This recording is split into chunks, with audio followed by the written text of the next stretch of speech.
Thanks for your time today, Adam Smith. So, I followed you a long time. I remember you sort of got into boxing with Nassim Hamed. Tell me about your journey to becoming head of Sky Sports. Wow. I got into boxing, Naz was brilliant. I got into boxing really because of Tommy Hearns and Barry McGuigan. They were my two heroes when I was a kid. When I was young, I loved Tommy Hearns. I watched the Hearns-Hagler fight when I was like 13 and cried because I loved Tommy Hearns. Oh, okay. So I was devastated about that. But that just got me hooked on it. And I love Barry McGuigan because he sort of brought a whole nation together. And so I watched Barry's fight against Pedrosa live at QPR when I was like 14. And so that got me into it. Ended up working with Evander Holyfield many years later in his Atlanta base. And then joined Sky in 1994, just joined on the boxing team, joined as a junior and worked through and many different promoters and fighters and all of that. So yeah, I started when Chris Eubank was undertaking his world tour. So it's quite ironic that he undertakes his world tour and now we are all these years later with his son kicking us off into a new era for Sky and boxing, which is really exciting. So it's been a long journey. Been at Sky 27 years, and I took Ricky Hatton from start to finish. Obviously, Carl Froch, David Hay, Joe Calzaghe. I worked very closely with Joe for many years.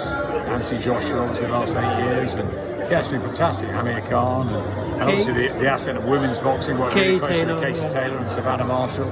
Savannah was my scholar at Sky for many years, so really pleased she's back on the network. And it's been a long journey and a fun one. Good stuff. What you said about McGuigan, I think there was a famous phrase, leave the fighting to McGuigan.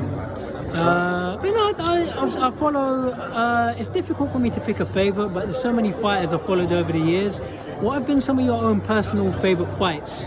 Really good question. I think top of the list has probably got to be the first fight between Diego Corrales and Jose Luis Castillo.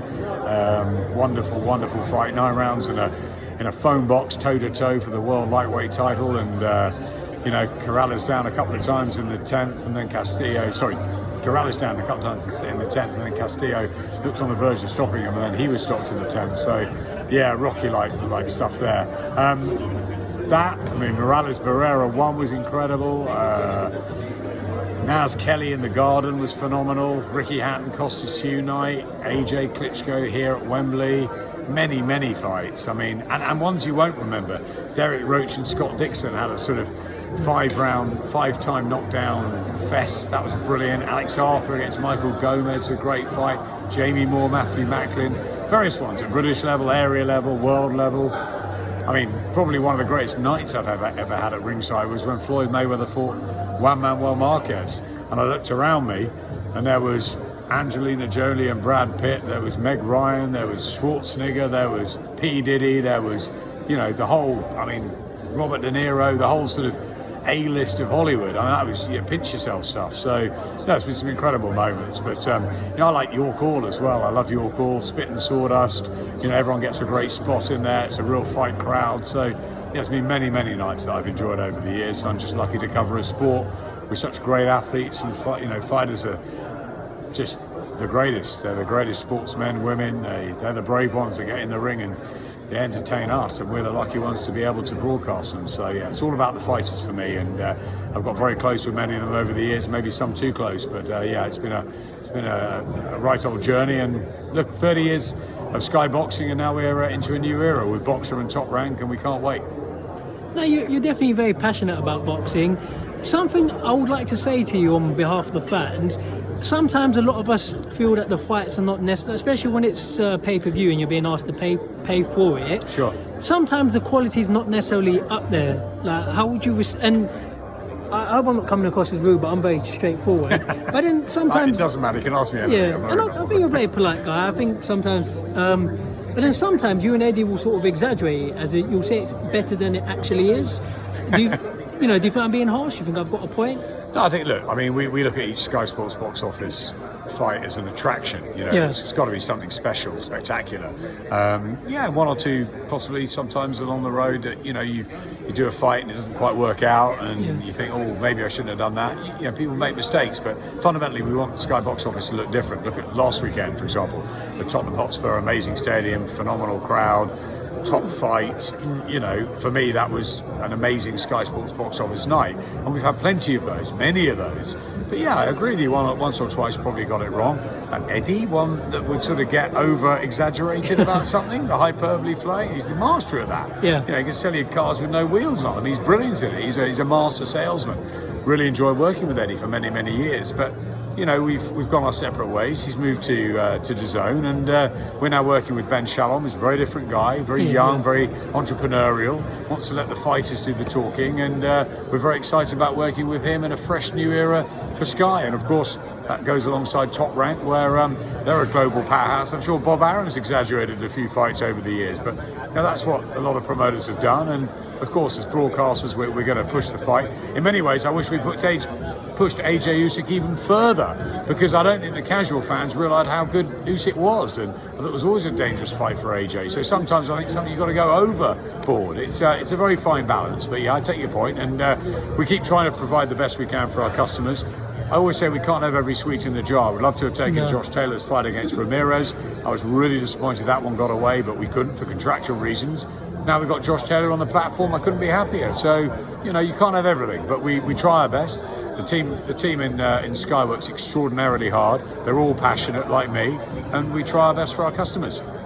Now, obviously, Sky Sports is going to go in a very different direction now without Eddie. How do you see it changing?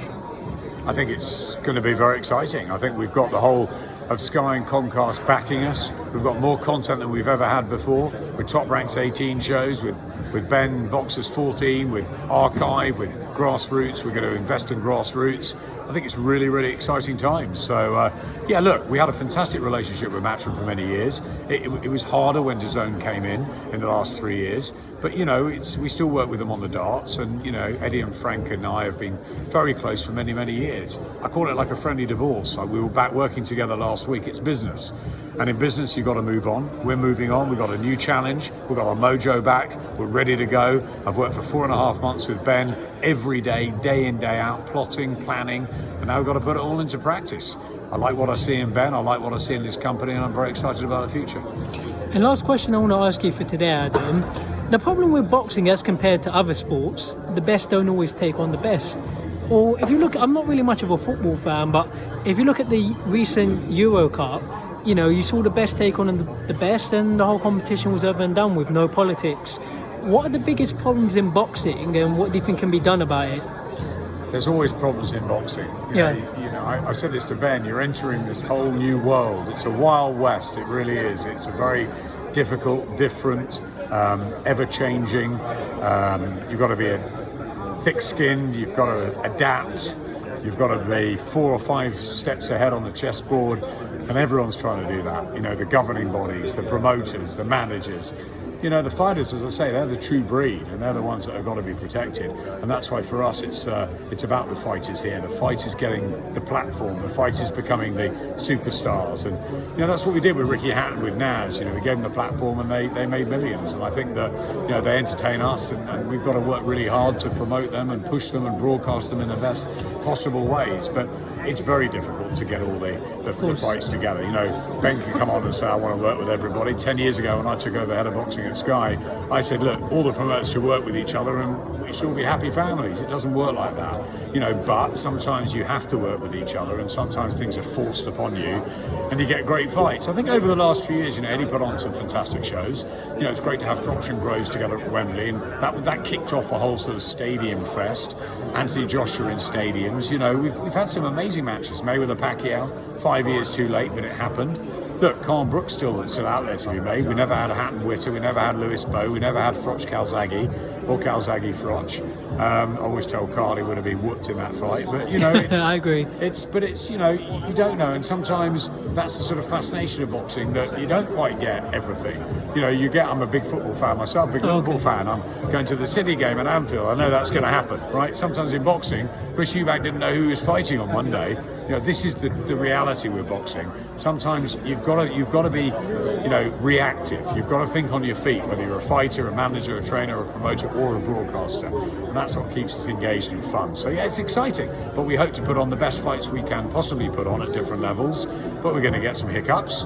That's part of it, and we're going to have to overcome them. We're going to make some mistakes. We're going to have to overcome them, but it's all part of the learning curve. And as I said, it's a new journey. It's an exciting one. Let's get it started.